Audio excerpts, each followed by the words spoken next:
정부의 무책임한 정책 강행으로 진행 중인 의료 붕괴가 수습이 불가능해진 상태입니다. 정부는 이것을 어떻게든 넘겨보려고 근본적인 원인 해결이 아닌 땜질식법 개정을 통한 순간순간 위기모면만을 생각하는 것 같습니다. 의평원 무력화를 위한 법 개정, 진료와 과제에 대해서 다뤄보겠습니다. 더 많은 사람들이 진실을 알 수 있도록 많은 공유 부탁드립니다. 먼저 간략하게 지금 정부가 하고 있는 법 장난질을 요약해서 살펴보고 넘어가겠습니다. 한국의학교육평가원, 즉 의평원이 증원이 이루어진 의대에 의과대학 불인증을 줘서 신입생이 합격 취소가 될까봐 의평원을 무력화하려는 법 개정을 진행 중입니다. 그리고 전공의들을 아무리 협박해도 돌아오지 않자 수련을 받지 않으면 진료행위 자체를 못하도록 법을 바꾸려고 하는 움직임이 확인됩니다.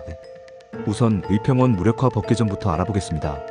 2월 6일 아시아경제 단독 기사에 의하면 작년 9월 고등교육기관의 평가인증 등에 관한 규정이란 법 개정을 입법에 고했다가 수많은 국민들의 반대 의견에 유보하겠다고 밝혔었는데 다시 이 법 개정을 진행하기 위한 최종 실무 절차에 최근 착수했다고 합니다. 이 법 개정은 무엇이 문제인 것일까요? 작년 9월 교육부의 입법 예고 내용을 보겠습니다. 기존의 인증기관이 재지정되지 않거나 재지정이 취소될 경우 기존의 평가 및 인증의 유효기간이 지속된다는 내용이 있습니다.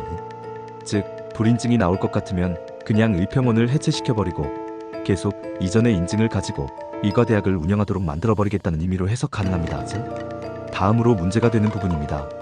이 법 개정이 이루어지게 되면 한국의과대학 교육평가원은 기존의 미흡한 의과대학들에 대해서 바로 불인증 처분을 내릴 수 없고 무조건 1년 이상의 보완기간을 주어야 합니다. 일단 25학번들을 무조건 의사고시를 볼 수 있는 의대생으로 만들겠다는 교육부의 강한 의지가 드러나는 대목입니다. 이렇게 돼버리면 해부학 실습을 주차장에서 해도 3배로 학생 수를 늘리고 실습실을 전혀 확충하지 않아도 가르칠 교수가 기준보다 부족하거나 아예 없더라도 의과대학으로 인정받을 수 있고 해당 의과대학에서 배운 학생들이 의사면허를 받을 수 있게 되기 때문입니다. 이게 올바른 의료개혁이라고 생각하시나요?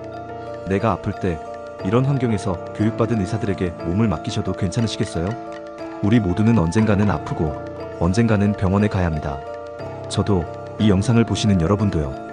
작년에 이슈가 되었다가 결국 폐지된 금투세에 대해서 아시나요?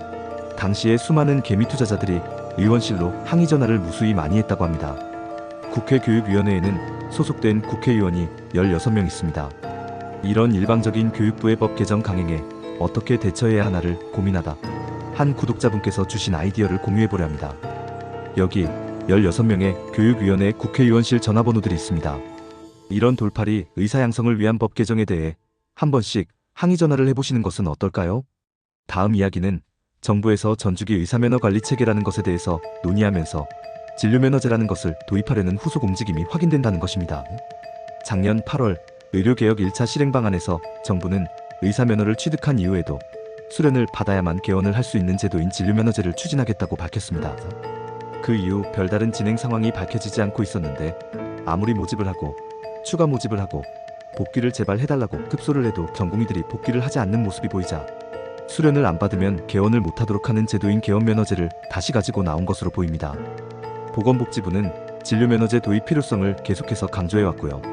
정부에서는 지금 땜질식으로 본인들이 할 수 있는 가장 강력한 수단인 법 개정을 통해 밀어붙이고 있습니다.